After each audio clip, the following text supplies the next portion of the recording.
The Atacama Desert is located in northern Chile on the continent of South America. This land holds dry basins, salt flats, volcanic rock, and long stretches of soil with almost no moisture. Fog banks form along the coast. The Pacific Ocean cools the air above it.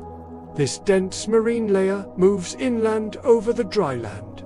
It settles in valleys and along the lower slopes of the coastal range, a persistent white sheet against the brown earth. The fog does not bring rain. It carries only fine droplets of water. Salt flats extend across the basin floor, ancient lakes evaporated, leaving behind concentrated minerals. The surface is a white crust, broken into hexagonal patterns by cycles of drying and slight moisture.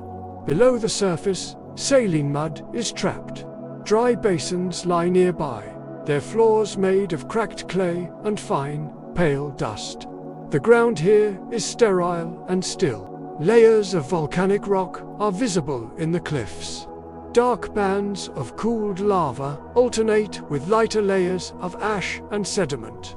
These formations record a history of eruption and erosion over millions of years. The rock is fractured and weathered, its sharp edges softened by time. The strata tilt at angles, revealing the movement of the land itself. Wind moves across the sand and stone. It lifts fine particles from the desert floor, creating a low-lying haze that shifts with the currents. The sand accumulates in dunes, their shapes constantly changing. The wind carves the surfaces of exposed rocks, polishing some areas and scouring others into complex forms called ventifacts. The sound is a low, constant presence. Moisture is trapped in small pockets. Beneath stones, a few degrees cooler than the surface, condensation forms. In shaded crevices of rock, the air holds its humidity longer. This scarce water is held close to the ground, protected from the sun and the dry air. It is a hidden resource in an otherwise arid landscape. Crystals form in the salt deposits. As groundwater with dissolved minerals seeps toward the surface and evaporates, the minerals are left behind. Halite crystals grow, their cubic shapes clear or milky white. Gypsum forms in long, transparent needles or flower-like clusters. These structures catch the light, glinting against the flat, white expanse of the salt flats.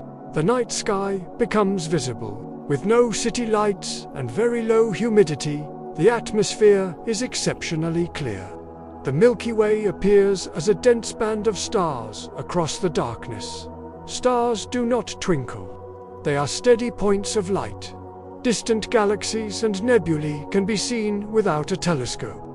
The rotation of the Earth is marked by the slow arc of stars across the sky. Rare plants are anchored in the dry soil. Small, hardy perennials grow low to the ground, their leaves often small and waxy to conserve water. Cacti store moisture in their thick stems, protected by sharp spines.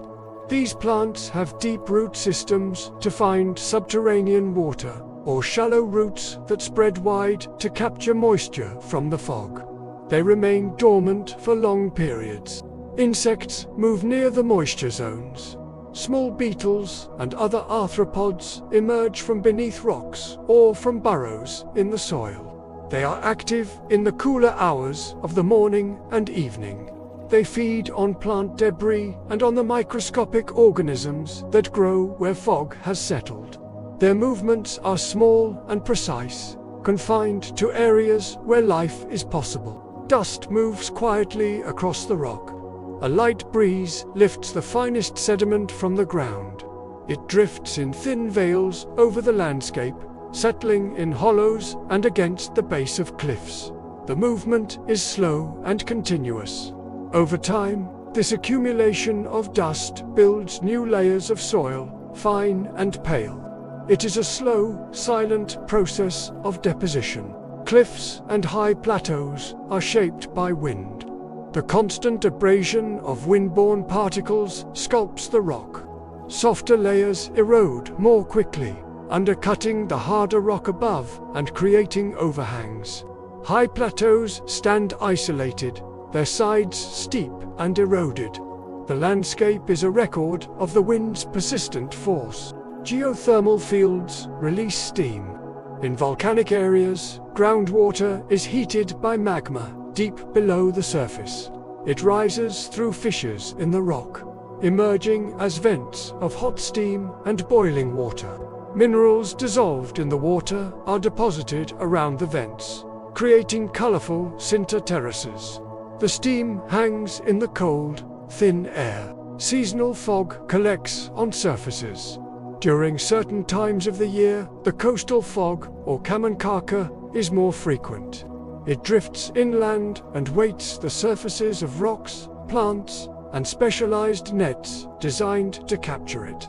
The droplets combine and drip onto the ground below, providing a direct source of water.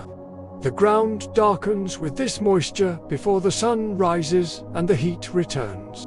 Thank you for watching Quiet World Films. Like the video, subscribe to the channel, and follow the next video.